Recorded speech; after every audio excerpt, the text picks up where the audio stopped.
किसका ध्यान हमें करना चाहिए। पंच परमेष्ठी के ध्यान के बारे में बताया जा रहा है।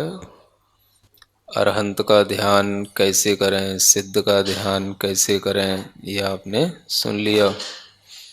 अब यहाँ पर आचार्यों को भी उनके गुणों के द्वारा अपना ध्यान का विषय बनाया जाता है। क्या होता है? दंसणाण पहाड़े। दंसण माने दर्शन और णाण माने ज्ञान। इसकी प्रधानता के साथ में, प्रधानता का मतलब होता है मुख्यता। दर्शन और ज्ञान की मुख्यता रहती है। यहाँ पर दर्शन से मतलब सम्यक दर्शन से है और ज्ञान से मतलब सम्यक ज्ञान से है। तो सम्यक दर्शन और सम्यक ज्ञान की प्रधानता होने पर ही वीर्य चारित्र वर तवा यारे। वीर्य का मतलब होता है वीर्याचार, चारित्र माने चारित्र, और वर माने श्रेष्ठ, तवायार माने तपाचार। इस तरह से ये पंचाचार कहलाते हैं। क्या बोलते हैं इनको? इस सब शब्दों के आगे एक आचार शब्द और जोड़ दो। दर्शन के आगे दर्शनाचार, ज्ञान के साथ ज्ञानाचार, वीर्य के साथ वीर्याचार, चारित्र के साथ और तप के साथ तपाचार।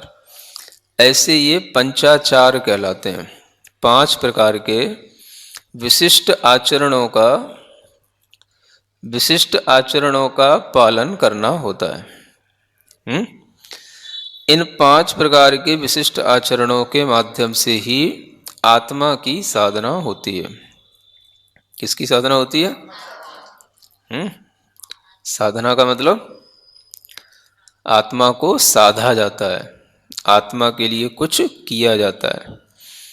तो अगर हम ये 5 में से कुछ भी करेंगे तो वो आत्म साधना कहलाएगी।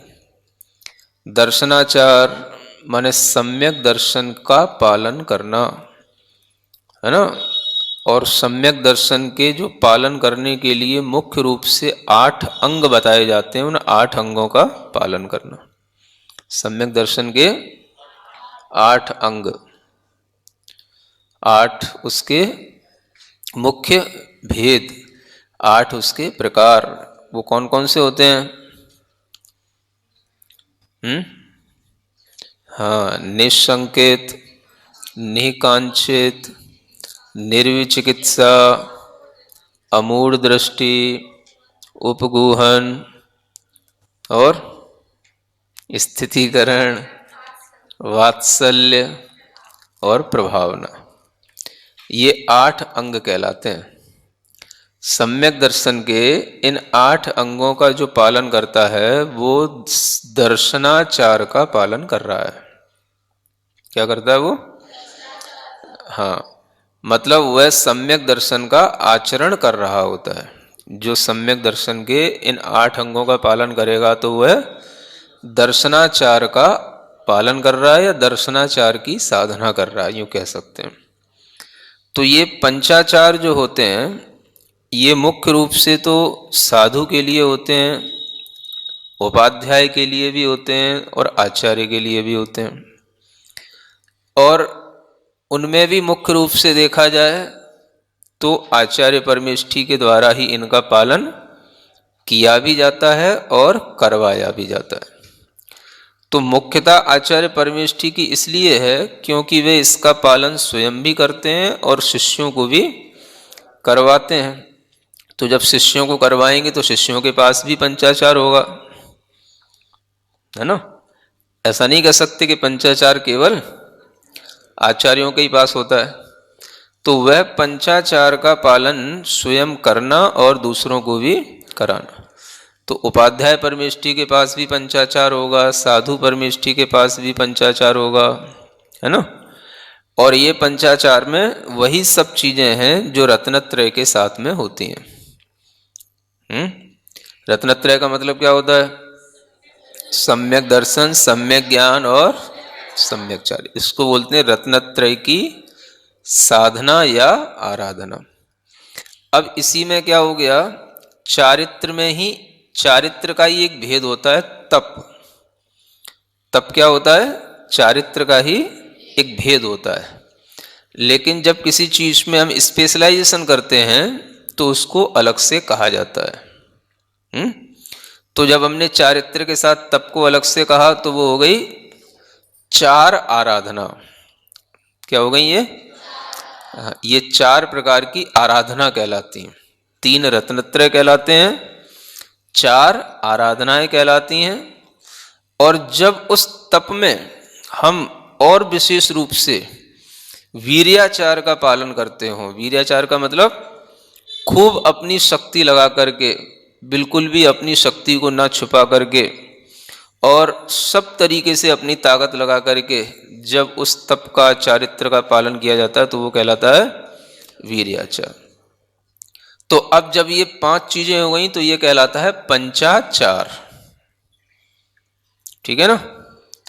पहले क्या बताया, रत्नत्रय, उसमें तीन चीजों की साधना, चार प्रकार की साधना करनी हो तो चार प्रकार की आराधना, और पांच चीजों की साधना होती है तो पंचाचार की साधना।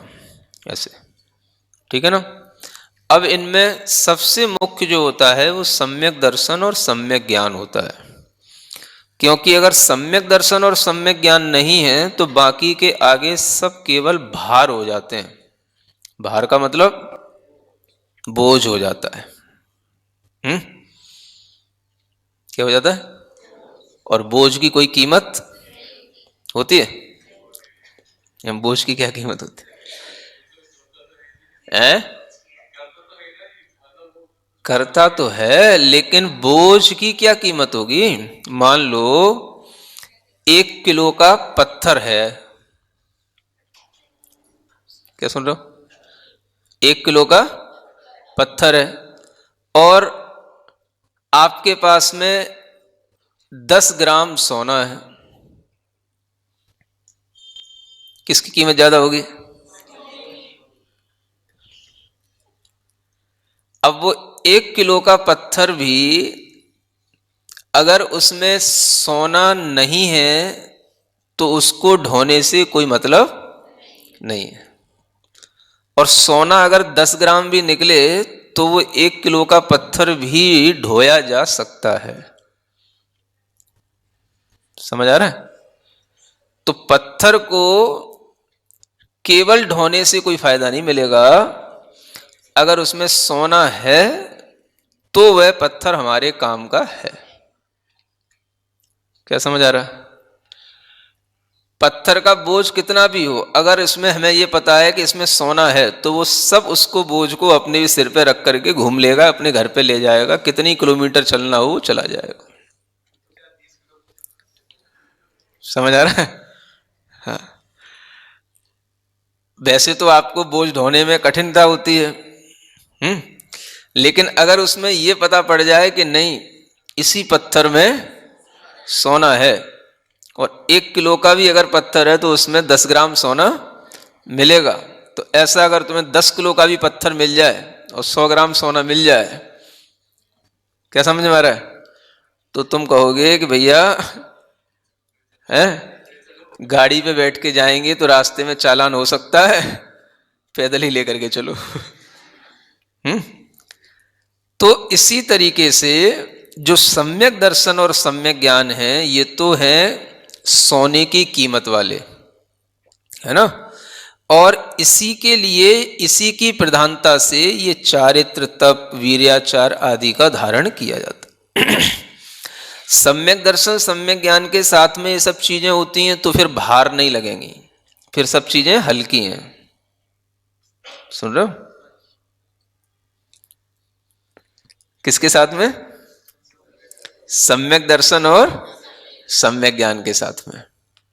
और सम्यक दर्शन ज्ञान नहीं है तो वो सब चीजें भार हो जाती, इसलिए कहा कि ये सब चीजें बोझ हो जाती हैं। तो इसलिए यहां कहा दर्शन ज्ञान प्रधाने माने दर्शन, सम्यक दर्शन और सम्यक ज्ञान की प्रधानता के साथ में ही चारित्र तप आदि का पालन किया जाता है। तो वह सम्यक दर्शन की क्या प्रधानता हो गई, सम्यक दर्शन क्या वस्तु हो गई? 8 प्रकार के अंगों का पालन करना, यही सम्यक दर्शन की आराधना है।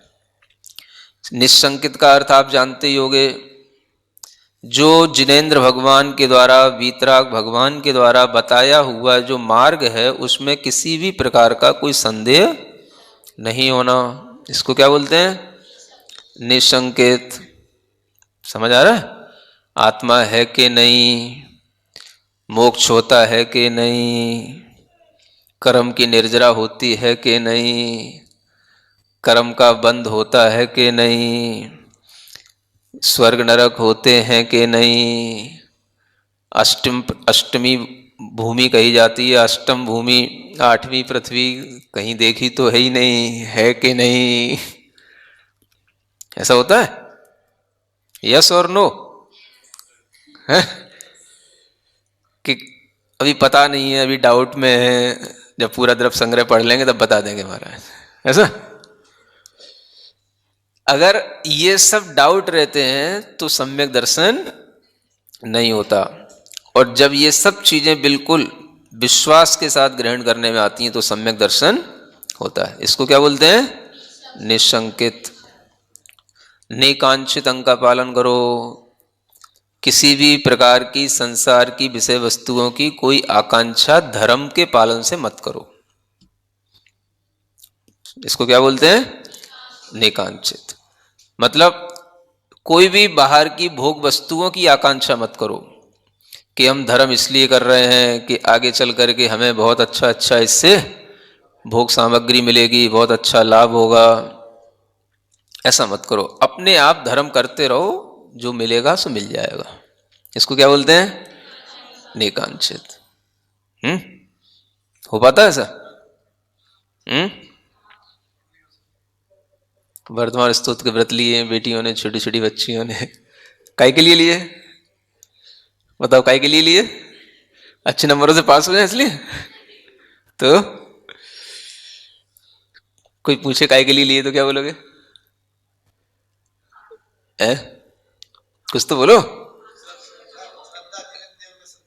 है भगवान के प्रति श्रद्धा बनाए रखने के लिए, भगवान की भक्ति करने के लिए, है ना, और शक्ति के साथ भक्ति करने के लिए, क्योंकि जब व्रत करेंगे थोड़ी शक्ति लगेगी, तो शक्ति के साथ भक्ति करने के लिए व्रत लिए, इतना तो बोलना पड़ेगा।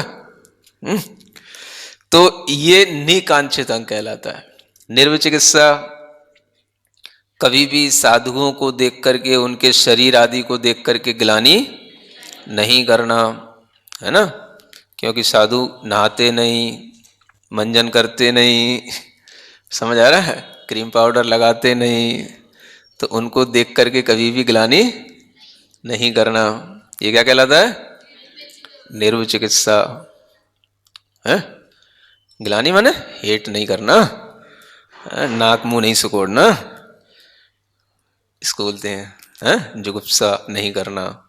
फिर अमूढ़ दृष्टि, किसी भी तरीके से जो कोई भी अपने को मूढ़ बनाना चाहे, मूर्ख बनाना चाहे, तो मूर्ख नहीं बनना। अरे कहाँ तुम व्रतों में पड़ गए, कहाँ तुम भगवान की मंदिर में जाने लग गए, कहाँ तुम महाराज के चक्कर में पड़ गए, कहाँ तुम ये सब द्रव्य संग्रह पढ़ने लग गए, अपने कोर्स की पढ़ाई पढ़ो, कहाँ तुम बातों में पड़ गए लोगों की। समझ आ रहा है? इससे क्या मिलेगा तुमको? कोई दूसरी कोई चीज पढ़ोगे तो जॉब मिलेगी, पैसा मिलेगा, इसको पढ़ने से क्या मिलेगा? समझ आ रहा है?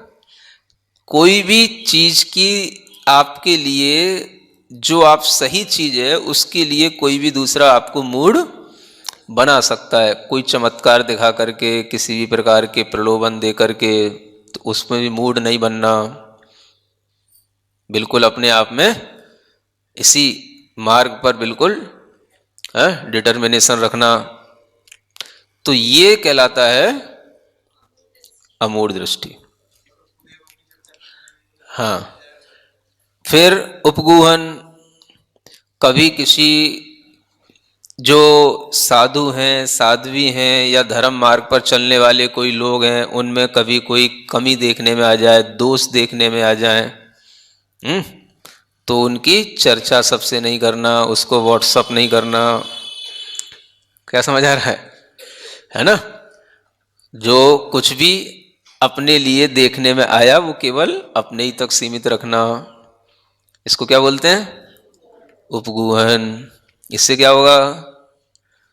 अगर हम दूसरे की कमी नहीं बताएंगे तो उनकी कमी फिर पूरी कैसे होगी, दूर कैसे होगी? मतलब कि अगर कभी हमें मार्ग पर कोई चल रहा है, माने मोक्ष मार्गी है, कोई मोक्ष मार्ग पर चलने वाले के किसी भी प्रकार की कोई कमी होती है तो उसका हा हुल्ला नहीं करना। अपने सामर्थ्य नहीं है अगर मतलब उस दोष को दूर करने की, तो अपन शांत रहें, चुप रहें। दूसरों को बताने से क्या होगा? तो ये होगा कि दूसरे को भी बताने से जैसे आपके मन में अश्रद्धा भाव आया, ऐसे ही दूसरे के मन में भी आ जाएगा। समझ आ रहा है? फिर वो दूसरा भी देख लेगा, देखने दो, वो अपनी तरफ से जब देखेगा तब देख लेगा, वो अपनी तरह से जैसे सोचेगा सोच लेगा, उसके ज्ञान में जो आएगा वो कर लेगा। क्या समझ आ रहा है? नहीं नहीं, उसका भी नुकसान ना हो जाए, तो ठेका ले रखा क्या सबका है? तो इसको क्या बोलते हैं? उपगूहन, है ना? कभी भी ऐसी कोई भी चर्चा दूसरे से नहीं करना जिससे कि मोक्ष मार्ग और मोक्ष मार्गी के प्रति किसी के अंदर श्रद्धा कम हो जाए। इसको क्या बोलते हैं? उपगूहन। ठीक है ना? फिर होता है स्थितिकरण। स्थितिकरण का मतलब, अब जिसका हमने कोई मतलब कमी देखी या दोष देखा, उसको पुनः उससे कह करके या किसी भी तरीके से उसको लाइन पर ला करके समझा बुझा करके उसका उसी तरह से स्थिति करना, इसका नाम कहलाता है स्थितिकरण। क्या समझ आया? ऐसा नहीं कि भाई चल अब इतना गिर गया तो और चल और गिर जा। समझ आ रहा है?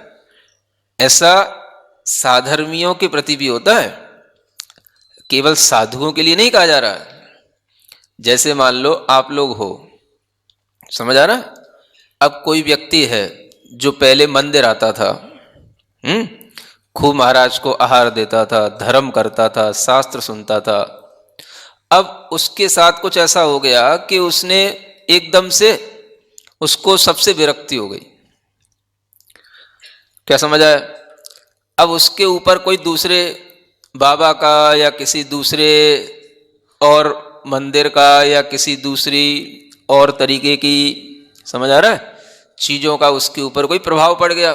तो अब ऐसे भी लोग होते हैं, अब उनने पूजा करना बंद कर दिया, स्वाध्याय करना बंद कर दिया, महाराज के पास आना बंद कर दिया। अब बोले क्या? बोले हमें तो इन बाबा से, ये भगवान से ये सब मिल रहा है, अब हमें उधर जाने की जरूरत। तो उसके भी इस दोष को देख करके, अब ये क्या हुआ, ये दोष हुआ कि नहीं उसका? वो सम्यक दर्शन से छूट गया। पहले वो कैसा था? सम्यक दर्शन के साथ में था, सम्यक दर्शन की आराधना कर रहा था। अब वो उसका सम्यक दर्शन छूट गया, तो उसको लाइन पर लगाने की कोशिश करना। अब उसके अगर आप दोषों का ढिंढोरा पीटोगे कि देखो ये तो सब भ्रष्ट हो गया, ये तो अब कोई मतलब का नहीं, ये जैन भी नहीं बचा, नाम का जैन है, तो ऐसा कहोगे तो ये तो हो गया आपका उपगूहन अंग गया। समझ आ रहा है? क्योंकि ऐसा कहने से तो सुधरने वाला है नहीं। अब कोई ऐसी तरकीब निकालो अपने ज्ञान से, अपने विवेक से, उसके प्रति अच्छी भावना रख करके कि ये भी पहले की तरह धर्म पर आ जाए, मार्ग पर पहले की तरह लग जाए। तो इसका नाम कहलाएगा स्थितिकरण करना। समझ आ रहा है? तो आप लोगों के लिए स्थितिकरण मुख्य रूप से आप अपने साधर्मियों का ही करने की ओर ध्यान रखें। है? कौन कौन से समाज में ऐसे लोग हैं जो पहले धर्म करते थे, अब धर्म से वंचित हो गए हैं, छूट गए हैं, समझ आ रहा है, तो उनके प्रति कोई ना कोई उपाय किया जाए, और वो उपाय इतना अच्छा समझदारी का हो कि उसको ऐसा ना लगे कि ये हमारे लिए कोई चाल चल रहे हैं। समझ आ रहा है? भावना क्या होनी चाहिए आपको? ये पहले की तरह ही सन्मार्ग पर आ जाए, पहले की तरह ही अच्छे काम करने लग जाए, अच्छा धर्म आचरण करने लग जाए। तो यही सोच करके आप कुछ करोगे तो यह भी आपका स्थितिकरण कहलाएगा। फिर क्या होता है? वात्सल्य होता है। जो आपके साथी हैं, आपके साधर्मी हैं, उनके प्रति भी वात्सल्य भाव रखना। समझ आ रहा है? स्नेह भाव रखना, द्वेष भाव नहीं रखना। ये क्या कहलाता है? ये वात्सल्य भाव कहलाता है। क्या समझ आ रहा है? जो जैन हैं वो कम से कम जैनों के प्रति ही वात्सल्य रख लें, और दूसरों की बात तो चलो ठीक है, बात की है, दूसरों के प्रति तो हो जाता है, हमारा जैन के प्रति नहीं होता। ये भी होता है ना?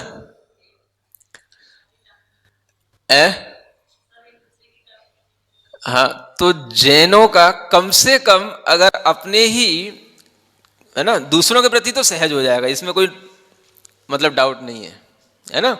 लेकिन अगर बिगड़ती है तो अपनों से ही बिगड़ती है। तो अपनों के प्रति थोड़ा सा क्या रखना? प्रेम भाव रखना, वात्सल्य भाव रखना। और फिर प्रभावना का मतलब होता है, 8वां अंग क्या है?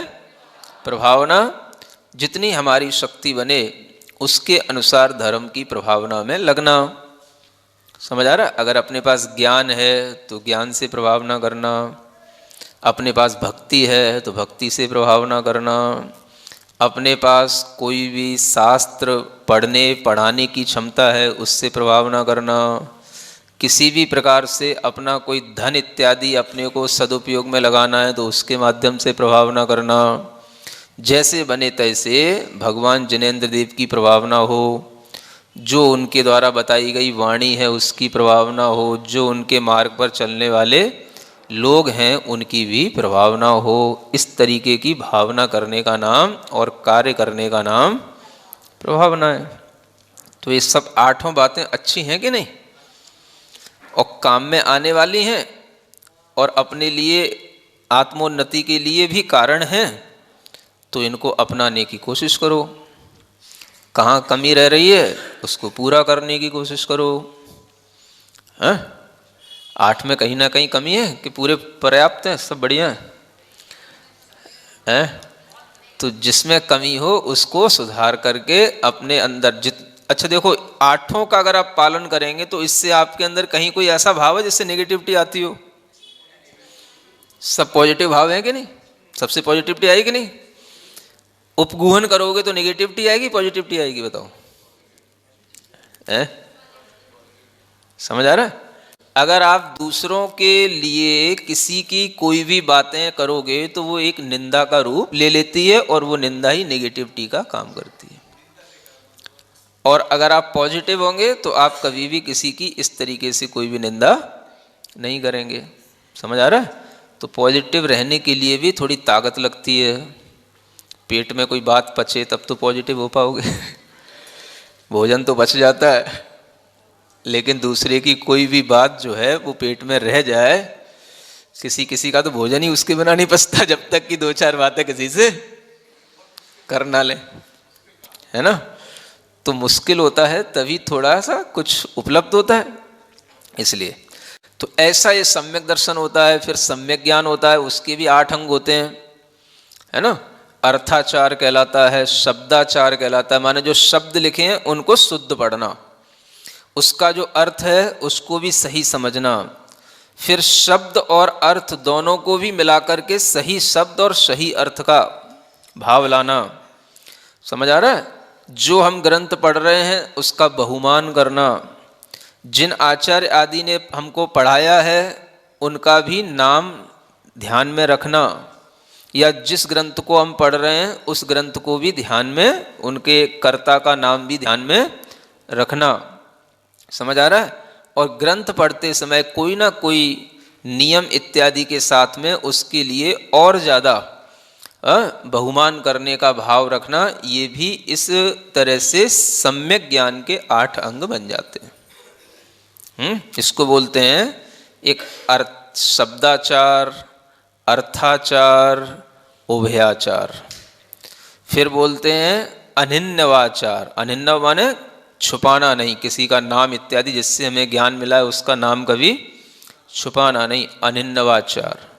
एक होता है उपधानाचार। उपधान का मतलब होता है कोई ना कोई नियम लेकर के आदर पूर्वक ग्रंथ को पढ़ना, उपधानाचार कहलाता है। और एक होता है बहुमानाचार। बहुमान करते हुए स्वाध्याय करना, मेरा समय धन्य है, मेरा जीवन धन्य है, समझ आ रहा है, जो मैं जिनवाणी पढ़ रहा हूँ, सुन रहा हूँ, अन्यथा ये जिनवाणी सुनने को है अनादिकाल से हमको कभी मिली नहीं। ऐसे बहुमान के भावों के साथ में जिनवाणी को सुनना, ये बहुमानाचार कहलाता है। हो गए? हाँ, एक कालाचार है और एक विनयाचार है। कालाचार का मतलब होता है हाँ समय पर पढ़ना। समझ आ रहा है? समय का मतलब जो एक तरह से संध्या समय होता है उसको छोड़ करके पढ़ना। अब इसके बारे में यह है कि जैसे जो संध्या समय होता है उस पर विशेष स्वाध्याय नहीं किए जाते हैं, जो सिद्धांत के विशेष स्वाध्याय होते हैं उन समयों पर आप भावनात्मक स्वाध्याय कर सकते हैं। समझ आ रहा है? जो सरल सी चीज़ें हैं, प्रथमान योग आदि की चीज़ें, उनका भी स्वाध्याय कर सकते हैं।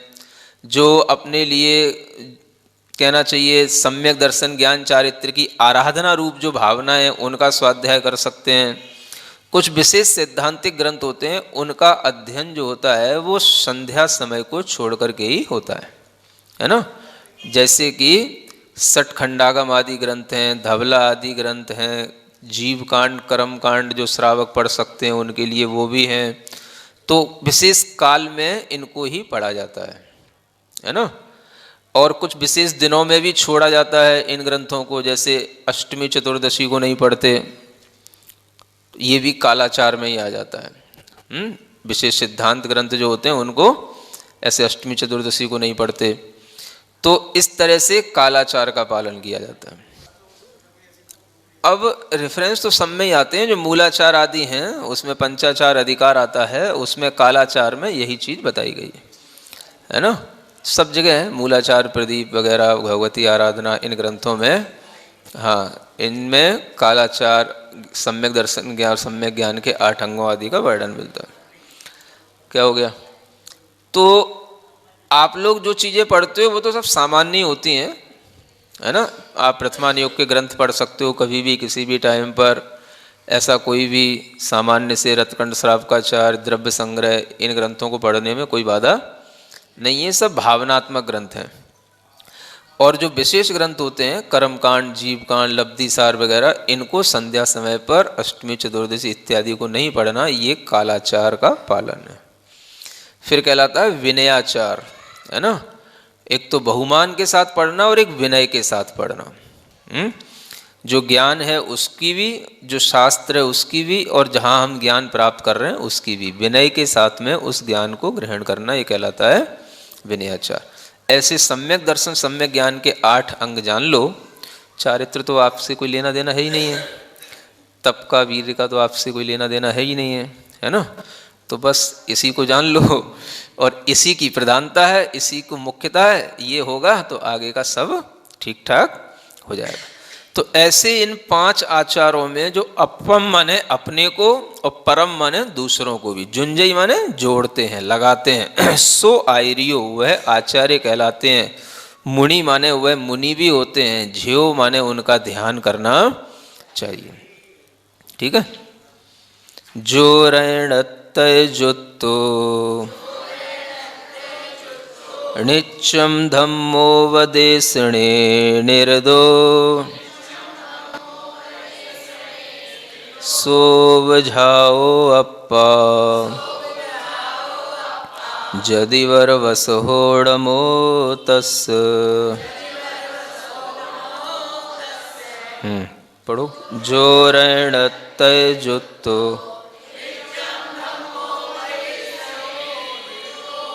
सोव जाओ अप्पा जदिवर वसोड़मो। अब ये उपाध्याय परमेष्ठी के लिए गाथा है। एक एक गाथा एक एक परमेष्ठी के लिए है। जो ऋणत्रय जुत्तो, जो रत्नत्रय से युक्त हों, नित्यम माने हमेशा, धम्मोपदेशने निर्दो, धर्म का उपदेश देने में रत रहते हों, संलग्न रहते हों। किसमें? उपदेश देने में, धर्म को बताने में, दूसरों को ज्ञान देने में। सो उपजाओ अप्पा, वह उपाध्याय आत्मा है। वो आत्मा क्या कहलाएगी? उपाध्याय। यदिवर वश हो, वह यतिवरों में भी वृषभ माने श्रेष्ठ होते हैं, है ना। अन्य साधुओं में भी वो श्रेष्ठ कहलाते हैं। यतिवरों में भी वृषभ का मतलब श्रेष्ठ और मुख्य। णमो तस्य, उनके लिए मेरा नमस्कार हो। तो ध्यान भी करना, चिंतन भी करना, नमस्कार भी करना, है ना। नमस्कार का मतलब केवल नमस्कार ही नहीं समझना। ऐसा मत समझना कि कोई ज्ञानी लोग कहें देखो भैया आचार्यों का तो ध्यान करना, उपाध्यायों को तो नमस्कार ही करना क्या समझ आ रहा ना। ऐसे लोग अर्थ निकाल लेते हैं। तो ऐसा कुछ नहीं है, है ना। ध्यान भी होता है, ध्यान में भी भाव नमस्कार भी होता है, और भाव नमस्कार के साथ में भी ध्यान किया जाता है। तो ऐसे ये उपाध्याय परमेष्ठी कहलाते हैं। अब ये भी साधु ही होते हैं, लेकिन विशेष कार्य इनका क्या हो जाता है?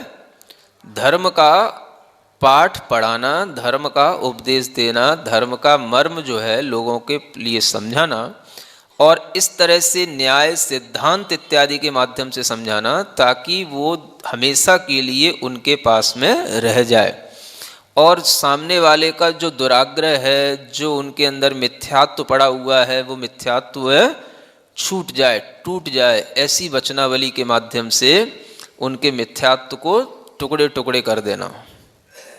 किसके टुकड़े टुकड़े? किसके मिथ्यात्व के? हैं समझ आ रहा है? मतलब इतनी ठुकाई की जाती है, इतनी पिटाई की जाती है कि आपको पता भी ना पड़े, और आपकी आत्मा पे लगे हुए मिथ्यात्व कर्म के टुकड़े टुकड़े हो जाएं, और आपके भीतर से वो मिथ्यात्व टुकड़े होकर के निकल जाए, गिर पड़े, और आप बिल्कुल ऐसे के तैसे बैठे रहें, और आपके टुकड़े टुकड़े हो जाएं भीतर से अच्छी तरीका है कि नहीं है? पिटने के लिए तैयार तो हो गए तुम लोग, ऐसा लग तो रहा है? तो ऐसे ही सुनने के लिए बैठे रहना माने पिटने के लिए तैयार रहना। किसको पीटने के लिए? अपने मिथ्यात्व के टुकड़े करने के लिए, है? ऐसी जो वचनावलियों को सुन करके जो मन में भाव आ जाता है कि नहीं, हमें भी ये सब छोड़ करके, मिथ्यात्व इत्यादि छोड़ करके समीचीन मार्ग को अपनाना है, यही जो है उपाध्याय परमेष्ठी का कार्य होता है। ठीक बात। अब साधु भी पढ़ लेते हैं। दंसणाण समग्गम मग्गम मोक्षस्स जोहुचारितम साधयदिनिच्च शुद्धम साहु समुणीणमो तस्।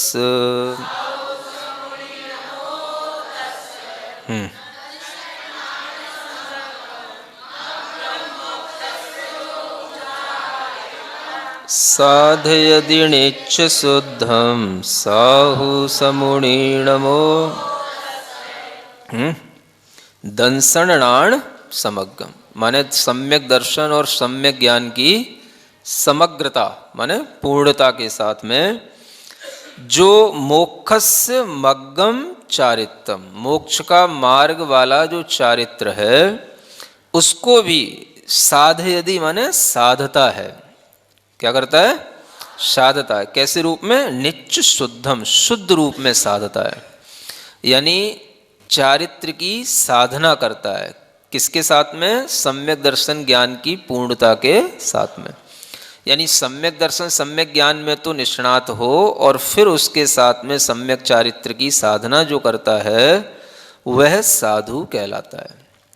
साधे उसी का नाम साधु है। क्या समझ आ रहा है? साधने का नाम ही साधु है। हाँ?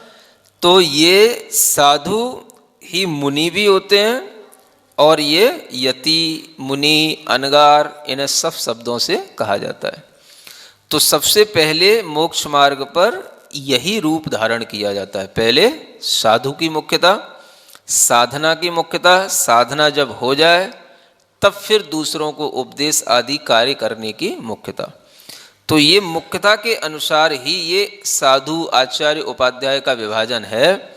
बाकी जो उपाध्याय होते हैं वो भी साधु के मूल गुणों का पालन करते हैं और जो साधु होते हैं वो भी पंचाचार का पालन करते हैं, उपाध्याय भी सब कुछ करते हैं। केवल थोड़ा थोड़ा सा काम है ना अलग अलग हो जाता है। समझ आ रहा है? जैसे मंत्रियों के डिपार्टमेंट अलग अलग बांट दिए जाते हैं, सांसद तो सभी होते हैं, फिर उनके अलग अलग डिपार्टमेंट बांट दिए जाते हैं। तो ऐसे ही ये कार्य हैं।